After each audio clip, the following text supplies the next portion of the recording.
এদিকে সিলেটে এনসিএল টি-20 টুর্নামেন্টে চলছে চতুর্থ দিনের খেলা। আজও আছে 4টা ম্যাচ। সিলেট ইন্টারন্যাশনাল স্টেডিয়ামে এই মুহূর্তে রংপুরের বিপক্ষে ব্যাট করছে রাজশাহী, সেই সাথে ঢাকা বিভাগের বিপক্ষে ব্যাট করছে ঢাকা মেট্রো।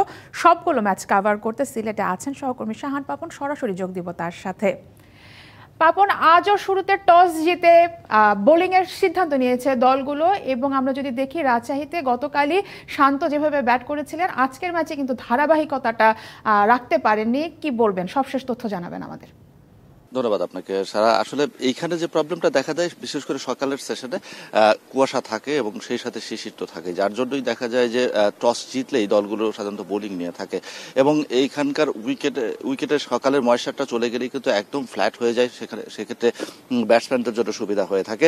তবে ওই যে আপনি বললেন যে টস ভাগ্যটা আসলে ওইভাবে কথা বলেনি, যার কারণে আসলে আজকে শান্ত ওইভাবে জ্বলে উঠতে পারেনি। কালকেও কিন্তু শান্তকে কিছুটা সেই মনে হয়েছে, তবে তিনি এক্সপেরিমেন্টের মধ্যে আছেন, এটা কিন্তু বলাই যায়।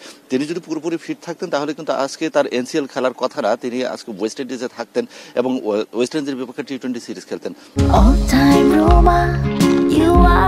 All time Roma. Taste it, love it. নিজেকে পরখ করছেন এবং সদ্যই তিনি ইনজুরি থেকে এসেছেন, অর্থাৎ বাংলাদেশ দলের অধিনায়ক নাজমুল হোসেন শান্তর কথা বলছিলাম, যিনি রাজশাহী হয়ে খেলছেন। তো সদ্যই তিনি ইনজুরি থেকে এসেছেন এবং সেই ইনজুরি থেকে বের হয়ে আসার পর তিনি একটা এক্সপেরিমেন্ট ম্যাচ খেলছেন। সেই ম্যাচে প্রথম ম্যাচে শুরুর দিকে আমরা তাকে কিছুটা শেখি দেখেছি, পরবর্তীতে তিনি কিন্তু একদম ব্যাট চালিয়ে খেলেছেন। আজকে ভাগ্য তার সাথে ছিল না এবং সেইভাবে তার ব্যাটও কথা বলেনি।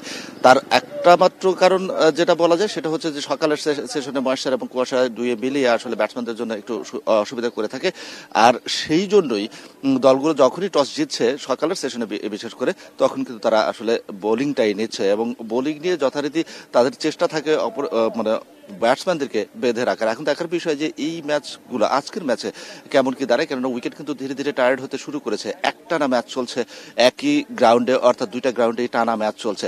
সারা, আপনাকে